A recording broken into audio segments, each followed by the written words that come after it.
everybody, it's that time of year where I go over the best books that I read or the most important books that I read in the previous year. You're supposed to do these best of 2024 lists right before New Year's so you get all the clickbait. I've always been bad at that. I always try to sneak in one more book, finish one more thing before the end of the year, and I want to include it. And so the tradition has been for me to always do the best of list in January right after, so we'll continue with that. So let's start at the beginning here. These are the top 9 books that I read in 2024. Number 1, Democracy in America, Alexis de Tocqueville. I'm not breaking any new ground here. Obviously, Democracy in America is kind of the classic political text when it comes to understanding early American government. Alexis de Tocqueville is doing a good mix of sociology, history, and political theory. Well, it wasn't really history at the time, but it is for us now. You get the idea. He is surveying America through these fresh eyes, with these outsiders' eyes, and he's trying to understand what's going on, because this isn't a book, despite what a lot of people think, that is just extolling the virtues of democracy. De Tocqueville believed that democracy was kind of inevitable, that eventually his country, France, was going to have to make peace with the fact that democracy was coming, and he wanted to look at kind of the premier democracy at the time and say, how is this working here? What is the good? What is the bad? Is there anything specific in the nature of Americans and the way that they live their lives that allows them to operate under this system? He does have a lot of great insights into the nature of what he calls the Anglo-Americans at the time and how their folkways and customs and traditions and beliefs enable a system like the one that existed in the early United States. And he points out that some of these things will work for other Europeans. Some of them won't work at all and are very specific to America. He also takes the time to point out some of the deep flaws with democracy. He says some things that would be shocking to many conservatives today, including that the problem of individualism is going to end up dominating a lot of American society that could end up tearing apart the system that they have. Of course, for all of de Tocqueville's hits, he also has plenty of misses. For instance, he predicts that there's no way that the northern and southern states could go to war over the issue of slavery. So the book is valuable for what it is, a snapshot of a particular time in the United States history when its institutions were still relatively young, and it gives you this perspective of what's going right, but also what could go wrong. There are a lot of good insights and thoughtful observations here, but they are spread over a lot of toast. Again, it's a long book, and in parts, it can definitely feel like a slog. So I recommend, but keep that in mind. Number 2, Sovereignty, Bertrand de Juvenal. I know that I've talked your ear off about On Power from Bertrand de Juvenal. It truly is one of the most important political works I have ever read, and I really can't recommend it highly enough. That said, it's not the only thing that Bertrand de Juvenal wrote, and while Sovereignty is not quite as powerful a masterpiece as On Power, it's still really, really good. He does retread some of the same ground here because de Juvenal needs to take the metaphysics of power he developed in On Power and poured it into this new work. However, this book, unsurprisingly due to the title, really focuses more on the nature of authority and sovereignty, where it comes from, why it's obeyed, when it feels unnatural, when it feels natural, how it's wielded. De Juvenal is certainly drawing a lot from Aristotle and from the tradition of the Catholic Church. There's a lot of discussion of the common good and the need for people to understand their organic places in society, how that fulfills people and makes them feel like they are part of something that is more meaningful and worth perpetuating. He also has this really important insight that ultimately liberty isn't the absence of authority, but rather it's being governed in accordance with the way of being of your people. Basically, the more that the rules which are being enforced are simply the instantiation of kind of organic customs and traditions and expectations that you have as a shared group, the less it feels like it's any kind of arbitrary authority being applied. And it's really about these unnatural alien restrictions being placed on you. It doesn't matter if they're being placed on you because they're coming from a tyrannical despot monarch, or if they're being placed on you by democracy or aristocracy or technocracy. The point is, if the rules are in accord with your natural culture and your natural tradition, they will feel light. They will basically not feel like rules at all because you are going to comply with them 90% of the time anyway without any kind of coercion. However, if you don't have a shared culture, or if the system being imposed on you contradicts your shared culture, then it will always feel arbitrary. It will always feel as if your liberty is being restricted because it is. It's not the system itself. It is the thing the system is applying. Does it feel alien? Does it feel strange? Does it feel artificial?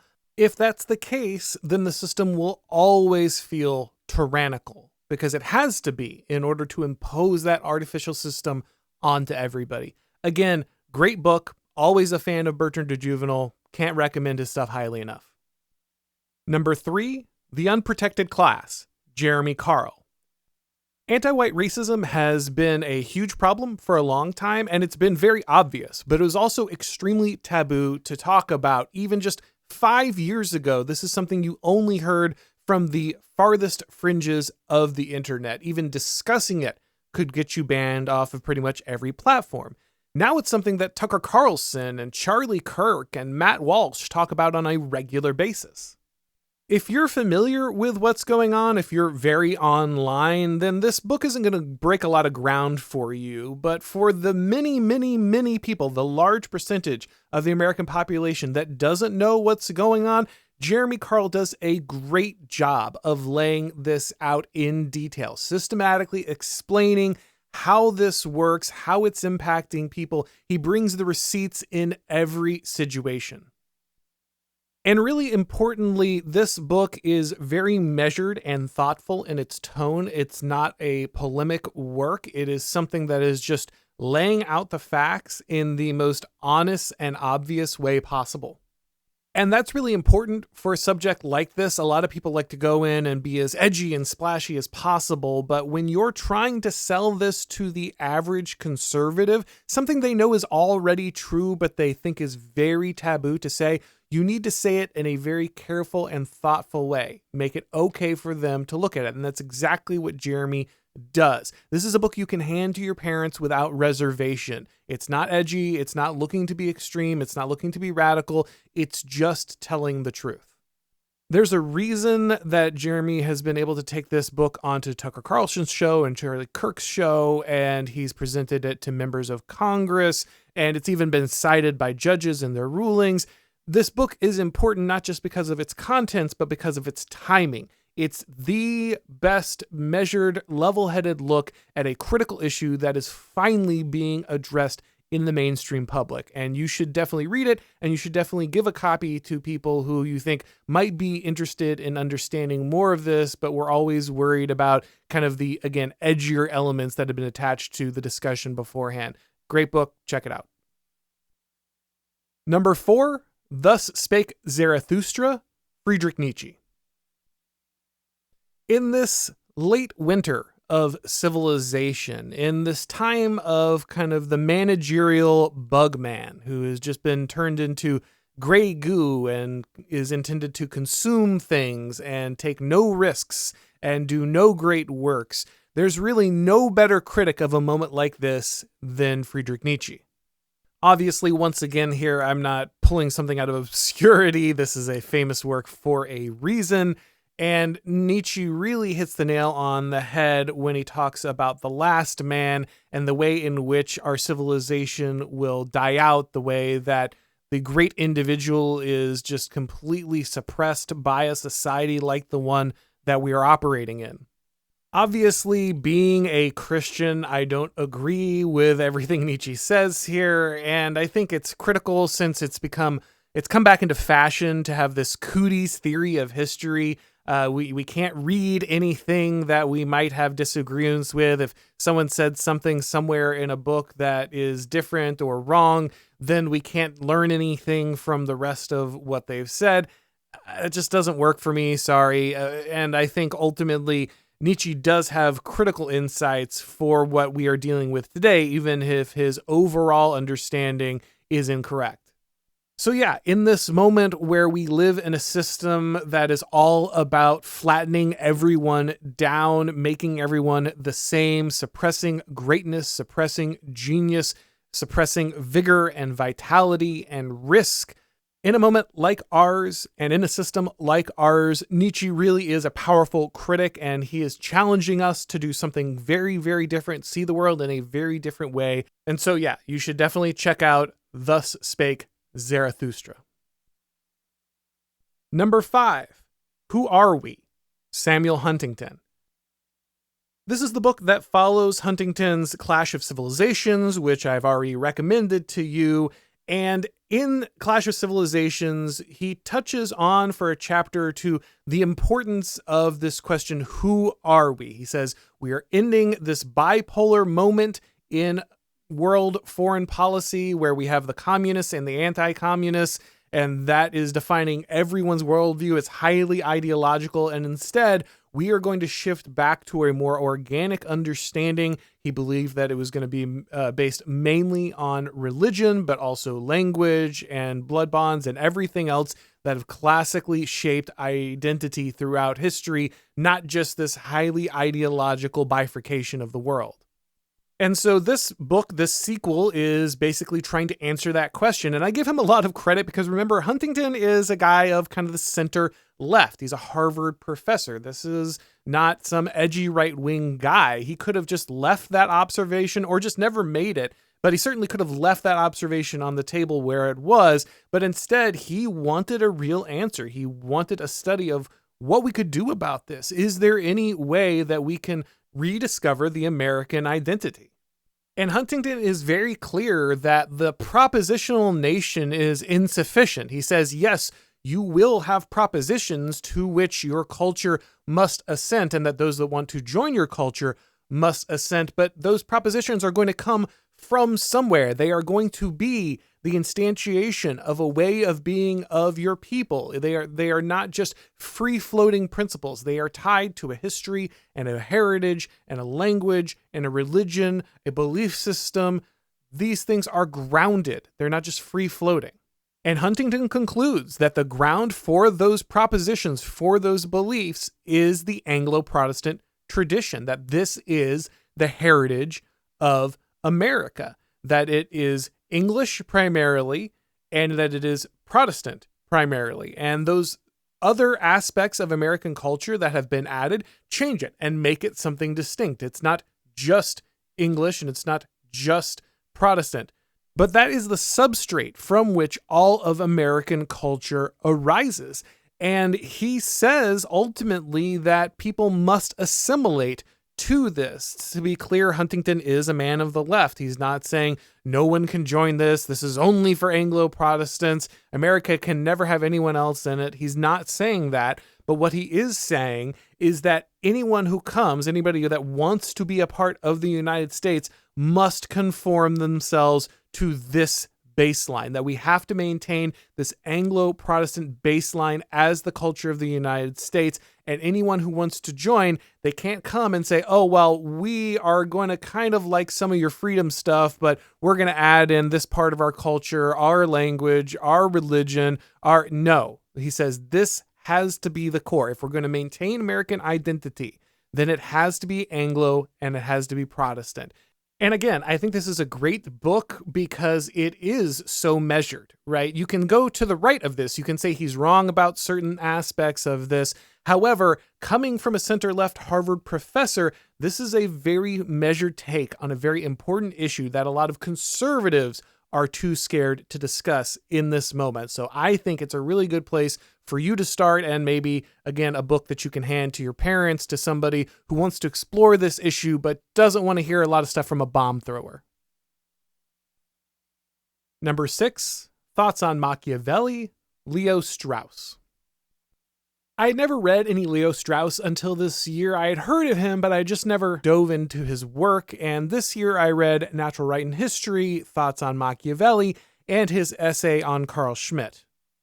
I went to Thoughts on Machiavelli because I needed to do more research on Machiavelli. I'd kind of gotten to the edges of my own scholarship. Apparently, this is his most complex and esoteric book. I didn't know that at the time, so I just went in and gave it the surface level reading. In that capacity, I think it's a good book. It's got some valuable insights. He's certainly a first-class scholar of these different philosophers and brings out different aspects that you probably haven't thought about, even if you've read the book several times. That said, you also have to be careful because Strauss specifically talks about the ability of the commentator to kind of slip in his own thoughts under the guise of commentating on another philosopher. And Strauss is, of course, doing that in this book. Everything that he says isn't exactly what Machiavelli meant or was saying in any given passage. So you need to have a pretty good knowledge of Machiavelli. You should have probably gone through The Prince and the Discourses on Livy multiple times if you really want to get the most out of this. And apparently it's a book that you can read over and over again and find all these weird hidden things. It's got enough footnotes that they are themselves like their own little puzzle with insights in there. There's numerology and everything involved. They're almost the size of the basic book itself. So I'm sure Michael Anton is sitting there and discovering the center of the universe on this one. He's somebody who is just obsessed with that and deeply interested in it. I don't know about the Straussian project. I don't think I like it both of the ways that it's been described to me. One way is that it's this Nietzschean will to power thing. You got to tell a noble lie, but that's only to keep the masses quiet so you can exert all this power and create your own world. And then you have this kind of pseudo-universalism thing that it's trying to do is kind of the other interpretation of it. I don't think I like either of those, but purely as a work to help you understand Machiavelli, I think Strauss is good at pulling insights, not just on Machiavelli, but many of these other thinkers that he discusses in places like Natural Right and History. And so I would say you can read Strauss, but I would remain skeptical of kind of his larger project, his overall conclusions. Again, at least the way that they've been described to me. I haven't read all of his works yet. I don't have a heavily informed understanding of his wider system that he's trying to put together. So I can only speak on what I've heard and what I've seen so far. But I would still say if you want to get a deeper dive into any given philosopher, Strauss, even if you don't agree with his worldview or his overarching project, he is a great scholar. And I think he is going to bring something valuable to the discussion for you to chew on, again, even if you're not embracing an overall worldview that he would endorse. Number 7, Simulacra and Simulation by Jean Baudrillard. Now, again, if you're operating in the Cooties theory of intellectual exploration, then Baudrillard is obviously forbidden. This guy is definitely postmodern. So yeah, if you're worried that you might be infected by the postmodernism, then steer clear of this one. This is the book that inspired The Matrix. Every college philosophy student falls in love with it at some point, and it's easy to see why. It really does address issues that are rather glaring in modernity.